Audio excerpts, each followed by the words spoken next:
Hello, ladies. It is Monday, February 20th, and this is a completely imperfect and inaccurate depiction of the way my brain speaks. This weekend, I realized that I am in love with a woman from Rhode Island. Okay, maybe not in love with a woman from Rhode Island, but rather the words she speaks. I have also discovered, more significantly, that I am in love with the spoken word. With the way that people's voices can shape the things they speak, can present them musically without a note, can deliver them rhythmically without a beat. I can't understand how they accomplish this impossible act of turning words into a sonnet, a symphony, a snapshot. I'm not sure if poets are born with the innate ability to form picturesque pairings of words and then learn how to speak in such soothing, lulling tones, or if they're born with such a voice and think, hey, maybe the best thing I could do with my life is to use these chords to turn words into magic. Maybe they're both delivered on a platter to one who really deserves it, giving them both the enviable and unenviable responsibility of speaking their mind in ways that can reach thousands upon millions upon billions of people.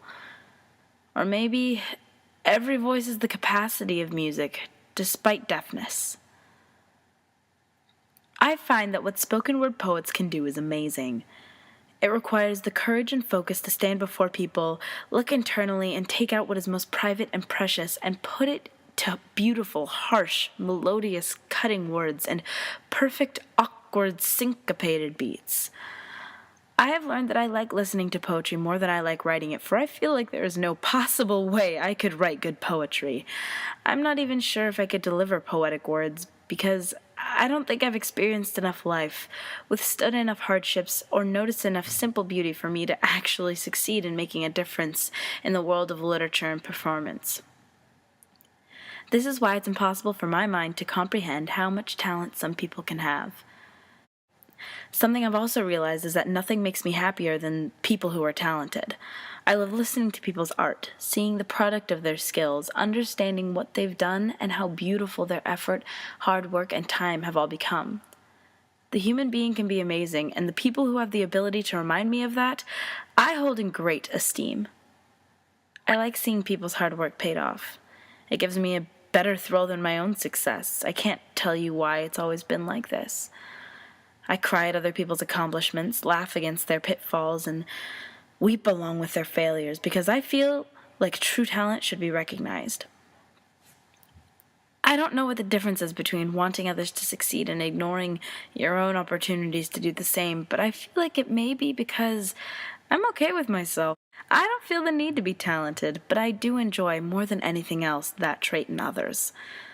I like having something to envy, something I wish I could strive to, even though I know I'm never going to put in the time and effort to actually become. I'm not sure what this says about me, or Portland, or the United States, or English speakers of the human race, but I'm sure that I can't be the only person who thinks like this, who takes extreme thrill out of others' progression, happiness, and joy, because for me, there's nothing more beautiful than another's triumph. And there's nothing more beautiful than seeing the exact right words fit onto a page and then be spoken aloud by the exact right voice in the right meter at the right time in the right room. Because for however much we destruct things, the human race can make some pretty nice shit. Or maybe it's because focusing on their life and their goals makes it easier not to focus on my own, or lack thereof. I don't claim to be an expert or even a novice in the art of poetry, but I'd like to think I know my way around inspiration. I found that every time I discover something inspiring, it inspires me to be inspiring. I want to be able to dance, to sing, to draw, to speak, to paint, to write, with such emotion and passion and skill that causes people to stop and think, stop and appreciate, stop and smile, stop and spare a glance. Not because I want recognition, but because I love the feeling of inspiration. The only reason I'm even doing this is because I lost my slam poetry evening virginity last night, and I'm still on that high.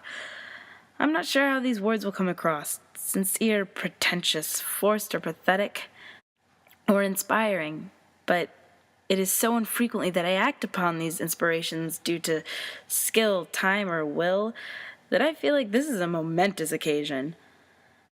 That is not to say that I'm not inspired every day, for I don't know a single person that doesn't inspire me.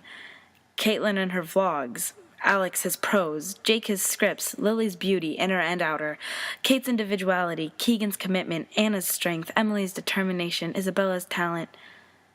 Inspiration is abound in the company I keep, and maybe that's why it's so hard to get me to act on ideas and feelings.